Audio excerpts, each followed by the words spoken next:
বহুদিন ধরে বাংলাদেশ সহ দক্ষিণ এশিয়ার ছোট দেশগুলোর অভ্যন্তরীণ রাজনীতিতে যে পর্দার আড়ালে বৈশ্বিক পরাশক্তিগুলোর নানা খেলা চলে সেটি এখন ওপেন সিক্রেট।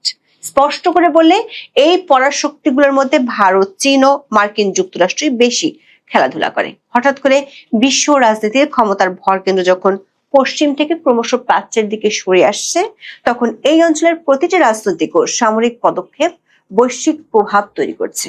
ঘুরে যেতে শুরু করেছে দক্ষিণ এশিয়া সহ ইন্দো প্যাসিফিক অঞ্চলের ভূ রাজনীতির মোড়। ইরান যুদ্ধে যুক্তরাষ্ট্রের এক ধরনের অলিখিত পরাজয় মেনে নেয়া, বাংলাদেশের অভ্যন্তরীণ ক্ষমতার পট পরিবর্তনের পর দেশটির তিন দিকের সীমান্ত রাজ্যগুলোতে ভারতে ক্ষমতাসীন বিজেপির ব্যাপক জয় এবং তা নিয়ে বাংলাদেশের সীমান্তে পুশিং সংখ্যা বেড়ে যাওয়া, মিয়ানমারের দুর্লভ খনিজে ভাগ বসানোর মার্কিনীদের স্বপ্ন ফিকে হতে শুরু করা, এমনকি নেপালের মতো ছোট দেশের প্রধানমন্ত্রীও ট্রাম্পের দুধ কোরকে ফিরিয়ে দেওয়ার পর এই অঞ্চলের প্রভাব নিয়ে নতুন করে ভাবতে হচ্ছে ট্রাম্পকে। কূটনৈতিক সূত্রগুলো বলছে এরই মধ্যে আঞ্চলিক প্রভাব বলয়কে কেন্দ্র করে বাংলাদেশকে ঘিরে দেশটির নির্বাচনের পর থেকে ভারত ও মার্কিন যুক্তরাষ্ট্রের মধ্যে এক ধরনের মতভেদ তৈরি হয়েছে, যা বিগত দশকগুলোতে দেখা যায়নি। অথচ ইন্দো প্যাসিফিক অঞ্চলের রাজনীতিতে মার্কিন যুক্তরাষ্ট্রের এক সময়কার অপরিহার্য অংশীদার ছিল ভারত, কিন্তু সম্প্রতি নেপালের কাছ থেকে অপমান হজম করার পর আর মিয়ানমারের দুর্লভ খনিজের আশায় যুক্তরাষ্ট্র এখন নতুন করে বোঝাপড়াতে যেতে চাইছে ভারতের সাথে। সে লক্ষ্যে চলতি মাসে ভারত সফরে যাচ্ছেন মার্কিন পররাষ্ট্রমন্ত্রী মার্কো রুবিও। চলতি মাসে ট্রাম্পের বিশ্বস্ত বেশ কয়েকজন দূত আর কর্মকর্তা দফায় দফায় ভারত সফরে যাচ্ছেন, এমন তথ্য পোস্ট দিয়ে জানিয়েছেন ভারতে নিযুক্ত মার্কিন রাষ্ট্রদূত ট্রাম্পের বন্ধু সার্জিও গোর। কূটনৈতিক বিশ্লেষকদের ধারণা এসব বৈঠকের পর দক্ষিণ এশিয়ার ভূ রাজনীতিতে নতুন অনেক চমক দেখা যেতে পারে। বিস্তারিত জানতে চলুন যাওয়া যাক বিশ্লেষণে। প্রথাগত ধারায় কূটনীতিকের বাইরে গিয়ে ভারতে মার্কিন রাষ্ট্রদূত হিসেবে ডোনাল্ড ট্রাম্প নিয়োগ দিয়েছিলেন তার বন্ধু ও ব্যবসায়িক পার্টনার সার্জিও গোরকে। গোর শুধু ভারতের রাষ্ট্রদূত হিসেবে নয়, দক্ষিণ ও মধ্য এশিয়ার ট্রাম্পের বিশেষ দূত হিসেবে নিয়োগ পান। দক্ষিণ এশিয়ার চীনের প্রভাব ঠেকানোর যে মার্কিন লক্ষ্য, তার দূত হিসেবে 30 এপ্রিল 4 দিনের সফরে নেপালে যান সার্জিও গোর। শেষ সফরে তিনি নেপালের রাষ্ট্রীয় স্বতন্ত্র পার্টির চেয়ারম্যান রবি লামিচান্নে, দেশটির পররাষ্ট্রমন্ত্রী শিশির খানাল এবং অর্থমন্ত্রী ডক্টর স্বর্ণিম ভাগেলের সাথে বৈঠক করেন। এই সফরকে গোর হাইলি প্রোডাক্টিভ বললেও নেপালের একাধিক গণমাধ্যমের খবর হলো দেশটির প্রধানমন্ত্রী বালেন শাহ ট্রাম্পের দূত সার্জিও গোরের সাথে বৈঠক করতে রাজি হননি। দক্ষিণ ও মধ্য এশীয় বিশ্লেষক মাইকেল কুগেলম্যান ফরেন পলিসিতে প্রকাশিত এক নিবন্ধে বলেছেন, নেপাল সরকারের পক্ষ থেকে জানানো হয়েছে দেশটির প্রধানমন্ত্রী শুধুমাত্র রাষ্ট্রপ্রধান বা সমপর্যায়ের মন্ত্রীদের সাথে বৈঠক করবেন, কোনো রাষ্ট্রদূত বা দূতের সাথে নয়। দ্য কাঠমান্ডু পোস্টের মতো নেপালের প্রথম সারির গণমাধ্যমগুলোর খবরে বলা হচ্ছে, বালেন শাহের এই দেখা না করার পেছনে ভারত ও যুক্তরাষ্ট্রের সম্পর্কে সাম্প্রতিক সময়ে যে দূরত্ব তৈরি হয়েছে তার হাত থাকতে পারে। ইন্দো প্যাসিফিক অঞ্চলে চীনের বলয় ঠেকাতে মার্কিন যুক্তরাষ্ট্র বরাবরই বলে আসছিল ভারত তাদের সবচেয়ে বড় অপরিহার্য অংশীদার। এই অঞ্চলে মার্কিন স্বার্থ রক্ষার জন্য অস্ট্রেলিয়া, ভারত আর জাপানকে নিয়ে ইউএস গঠন করেছে কোয়াড, যেখানে ভারতই তার আসল শক্তি। প্রশ্ন হলো, সেই ভারতের সাথে কি নিয়ে মার্কিন পররাষ্ট্রের দূরত্ব তৈরি হলো বা হতে পারে? কূটনৈতিক সূত্রগুলো বলছে, গত কয়েক মাস ধরে ভারত ও মার্কিনদের মধ্যে দূরত্বের জন্য দুটো ইস্যু তৈরি হয়েছে। এক হলো বাংলাদেশের অভ্যন্তরীণ রাজনীতি, আর দ্বিতীয় হলো মিয়ানমার রেয়ার আর্থ বা দুর্লভ খনিজ মেটেরিয়ালস, যেটি যে কোনো মূল্যে যুক্তরাষ্ট্র চীনের দখল মুক্ত করতে চায়। পুরোপুরি দখল মুক্ত না করতে পারলেও অন্ততপক্ষে ভাগ চায়। বাংলাদেশের 24 আগস্টের রাজনৈতিক পট পরিবর্তনের পর থেকে আঞ্চলিক রাজনীতিতে ভারত কৌশলগত দিক থেকে পিছিয়ে পড়ে। ইউনূসের আমলে দেশ দুটির সম্পর্ক তলা দিতে গিয়ে ঠেকেছিল। সেই সম্পর্ক পুনরুদ্ধারের সম্ভাবনা দেখা গিয়েছিল বাংলাদেশে বিএনপি ক্ষমতার মসনদে বসার আগে থেকেই। অনেকেই নতুন দিগন্তের সূচনাও দেখে ফেলেছিলেন। এমনকি বাংলাদেশের পররাষ্ট্রমন্ত্রী খলিলুর রহমান ও প্রধানমন্ত্রী তারেক রহমানের পররাষ্ট্র উপদেষ্টা হুমায়ুন কবিরের প্রথম ভারত সফরেও সেই শুভ লক্ষণ দেখা গিয়েছিল। কিন্তু ভারতের বিধানসভা নির্বাচনের ভোটের ফল সবকিছু যেন রাতারাতি পাল্টে দিয়েছে। বাংলাদেশকে ঘিরে ভারতের যতগুলো সীমান্ত এলাকা আছে তার সবগুলোতে এখন ক্ষমতাসীন বিজেপির জয় জয়কার।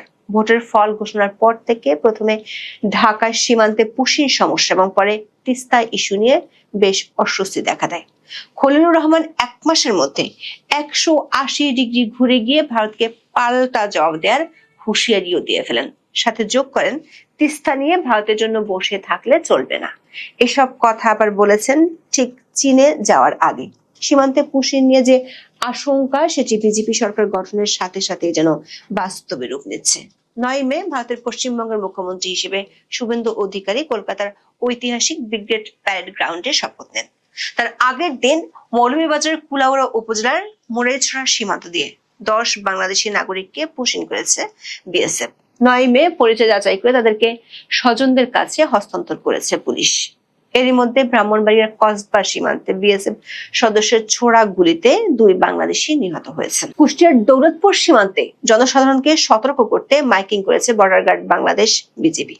মাইকিং এর মাধ্যমে সীমান্তবর্তী এলাকার বাসিন্দাদের উদ্দেশ্যে জানানো হয়, প্রতিদিন বিকাল 5টার পর সীমান্তের 150 গজ এলাকা কিংবা শূন্য লাইনের ভিতরে প্রবেশ থেকে বিরত থাকতে হবে। পাশাপাশি সীমান্ত সংলগ্ন কৃষি জমিতে কাজ করা কিংবা গবাদি পশু চড়ানোর ক্ষেত্রে সর্বোচ্চ সতর্কতা অবলম্বনের আহ্বান জানানো হয়। পশ্চিমবঙ্গে বিজেপির এত বড় বিজয় আন্তর্জাতিক বিশ্লেষকদেরও ভাবিয়ে তুলেছে। আটলান্টিক কাউন্সিলের সিনিয়র ফেলো এবং ফরেন পলিসি ম্যাগাজিনের দক্ষিণ এশিয়া বিষয়ক কলামিস্ট মাইকেল কুগেলম্যানের সাউথ এশিয়া ব্রিফ শীর্ষক প্রতিবেদন বিখ্যাত ফরেন পলিসিতে ছাপা হয় গত 6 মে।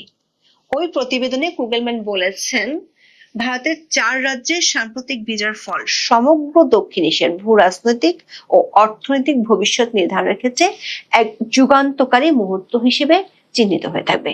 বিজেপির এই পুনরুত্থান যেমন ভারতের জাতীয় রাজনীতি তাদের আধিপত্য নিশ্চিত করেছে, তেমনি প্রতিবেশী দেশগুলোর সাথে ভারতের সম্পর্কের ক্ষেত্রে এক নতুন এবং সম্ভবত আরো কঠোর অধ্যায়ের সূচনা করছে।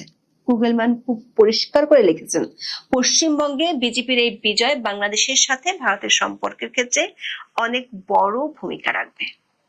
কূটনৈতিক সূত্রগুলো বলছে, বাংলাদেশে ত্রয়োদশ জাতীয় সংসদ নির্বাচনের আগে দেশের অভ্যন্তরীণ রাজনীতির প্রেক্ষাপট নিয়ে ভারত ও আমেরিকার মধ্যে এক ধরনের সমঝোতা ছিল, কিন্তু আওয়ামী লীগের কার্যক্রম নিষিদ্ধ রাখা এবং তিস্তা ইস্যুতে চীনের সাথে আলোচনার পরও যুক্তরাষ্ট্রের মৌনতার কারণে ভারত ও যুক্তরাষ্ট্রের মধ্যে সম্পর্কের দূরত্ব তৈরি হয়। এর মধ্যে মধ্যপ্রাচ্যে সৌদি আরব ও কুয়েতের বিরোধিতার কারণে এক ধরনের অলিখিত পরাজয় নিয়ে পিছু হাঁটে ট্রাম্প বাহিনী। অথচ এই যুদ্ধে মধ্যস্থতাকারী হিসেবে সৌদি আরবের সাথে প্রতিরক্ষা চুক্তি থাকা পাকিস্তানের উপরে ভরসা করেছিল ট্রাম্প। এটি নিয়ে ভারত সরকারের শীর্ষ মহলে অস্বস্তি আছে।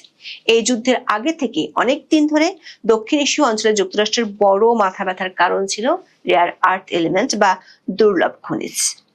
এই খনিজের বিশাল ভান্ডারকে কেন্দ্র করে মিয়ানমার এখন দক্ষিণ এশিয়ার নতুন ইরান হিসেবে আবির্ভূত হওয়ার পথে। মিয়ানমারের উত্তরে গহীন অরণ্য এবং পাহাড়ের নিচে লুকিয়ে থাকা এই সম্পদ এখন কেবল চীন বা ভারতের মাথা ব্যথার কারণ নয়, বরং ওয়াশিংটনের জন্য এটি একটি অস্তিত্ব রক্ষার লড়াইয়ে পরিণত হয়েছে। 21 শতকের বৈশ্বিক প্রতিযোগিতার মূল হাতিয়ার হলো প্রযুক্তি, আর প্রযুক্তিকে সচল রাখে রেয়ার আর্থ এলিমেন্টস বা বিরল খনিজ ধাতু। রসায়ন বিজ্ঞানের পর্যায় সারণীর ল্যান্থানাইডের সঙ্গে স্কান্ডিনিয়াম ও ইট্রিয়াম মিলিয়ে মোট 17টি উপাদানকে বলা হয় বিরল খনিজ। প্রায় একই খনিজ ভূমিতে পাশাপাশি থাকে, আলাদা করতে হয় সূক্ষ্ম রসায়ন কারিগরি দিয়ে। বলা হয় 17টি ধাতুর এই গ্রুপ ছাড়া আধুনিক অর্থনীতি কার্যত অচল হয়ে যাবে। কেন? কারণ এই ধাতু ছাড়া আধুনিক যুদ্ধ বিমান থেকে সমরাস্ত্র কিংবা স্মার্টফোন কোনোটাই তৈরি করা যাবে না। Fighter jet, submarine, sensor, radar, নিখুঁত লক্ষ্যভেদী ক্ষেপণাস্ত্র ব্যবস্থা থেকে শুরু করে নবায়নযোগ্য জ্বালানির পরিকাঠামো, স্মার্টফোনের ক্ষুদ্র স্পিকার, বৈদ্যুতিক গাড়ির শক্তিশালী motor, lithium iron battery, wind টারবাইনের জেনারেটর, সবখানে এগুলো লাগে। বিশেষ করে আধুনিক প্রতিরক্ষা প্রযুক্তিতে এই উপাদানগুলোর ভূমিকা এতটাই গুরুত্বপূর্ণ যে যুক্তরাষ্ট্র ও ন্যাটো দেশগুলো এগুলোকে কৌশলগত উপাদান হিসেবে শ্রেণীবদ্ধ করেছে। টেসলা, বিএমডব্লিউ, টয়োটা থেকে শুরু করে বিশ্বের প্রায় সব ইভি নির্মাতা প্রতিষ্ঠানই এই উপাদানের উপর নির্ভরশীল। যুক্তরাষ্ট্রের ভূতাত্ত্বিক জরিপ সংস্থা গোল্ডম্যান স্যাক্স গ্লোবাল ইনভেস্টমেন্ট রিসার্চের সাম্প্রতিক তথ্য বলছে, বিশ্বের মোট বিরল খনিজ মজুদের 20% বেশি আছে দক্ষিণ পূর্ব এশিয়ার মাটিতে। চীন একাই বিশ্ব মজুদের 49% এবং খবরের প্রায় 69% নিয়ন্ত্রণ করে। কিন্তু প্রসেসিং বা পরিশোধনের হিসাবে ধরা হলে সাপ্লাই চেনের 90% নিয়ন্ত্রণ করে চীন। এই বিরল খনিজ বর্তমানে এই অঞ্চলে যুক্তরাষ্ট্রের ভূ রাজনীতির কেন্দ্রবিন্দু হয়ে উঠেছে। মিয়ানমার এই দুষ্প্রাপ্য খনিজ সম্পদের ভান্ডার। মিয়ানমারের উত্তরাঞ্চলের কাচিন রাজ্যের চিপোয়ে পাংওয়া খনি অঞ্চলে রয়েছে বিশ্বের সবচেয়ে সমৃদ্ধ হেভি রেয়ার আর্থ মজুদ। 2024 সালে এটি দখল করে নেয় বিদ্রোহী গোষ্ঠী কাচিন ইনডিপেন্ডেন্ট আর্মি বা কেআইএ। বর্তমানে এই খনিজের 90 থেকে 95% রয়েছে চীনের নিয়ন্ত্রণে। এছাড়া বৈশ্বিক চুম্বক উৎপাদনের প্রায় পুরোটা বেইজিং এর দখলে। এর ফলে যুক্তরাষ্ট্র, জাপান, ইউরোপ ও ভারত চীনের উপর অত্যাধিক নির্ভরশীল। চীন শুধু রপ্তানি নয়, বরং রপ্তানির শর্ত ব্যবহার করছে কূটনৈতিক অস্ত্র হিসেবে। 2025 সালের এপ্রিল মাসে তারা হঠাৎ করে বিরল খনিজ ও চুম্বক রপ্তানি বন্ধ করে দিলে ভারতের বৈদ্যুতিক গাড়ি ও প্রতিরক্ষা শিল্পে তাৎক্ষণিক সংকট দেখা দেয়। কিন্তু সম্প্রতি ভারত এই রেয়ার আর্থের ক্ষেত্রে বেশ সাফল্য পেয়েছে।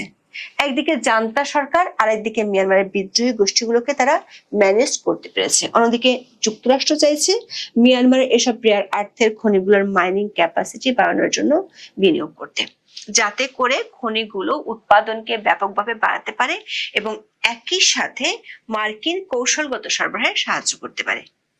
কিন্তু এটি ভাবা যত সহজ, করা ততটাই কঠিন। কারণ সমস্যা দানা বাঁধছে মিয়ানমারের খনিগুলোর দায়িত্বে থাকা চীনপন্থী বিদ্রোহী গ্রুপগুলোর জন্য। কাচিনে রয়েছে কাচিন ইন্ডিপেন্ডেন্ট আর্মি বা কেআইএ, যারা অস্ত্র ও টাকা পয়সা পায় চীন থেকে। ফলে কাচিনের রেয়ার আর্থের যতগুলো খনি আছে সবগুলো থেকে নামেমাত্র মূল্যে সম্পদ কিনে নেয় চীন। যেমন 2023 সালে কাচিন থেকে 40,000 টন রেয়ার আর্থ নিয়েছে চীন।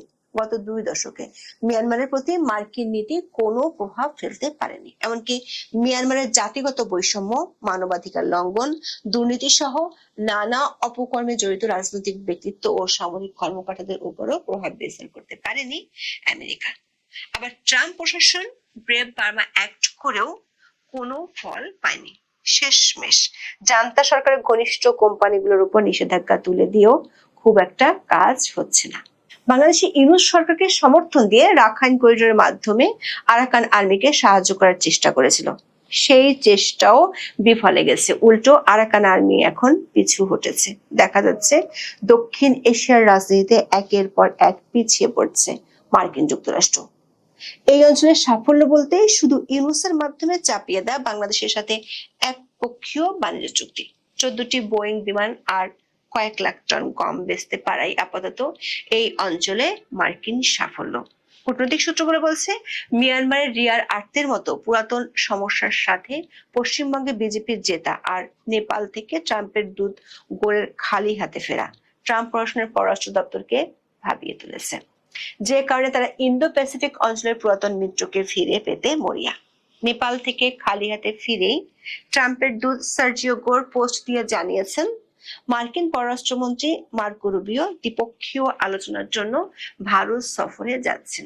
রুবিও 24 থেকে 26 মে 3 দিনের সফরে দিল্লিতে যাবেন।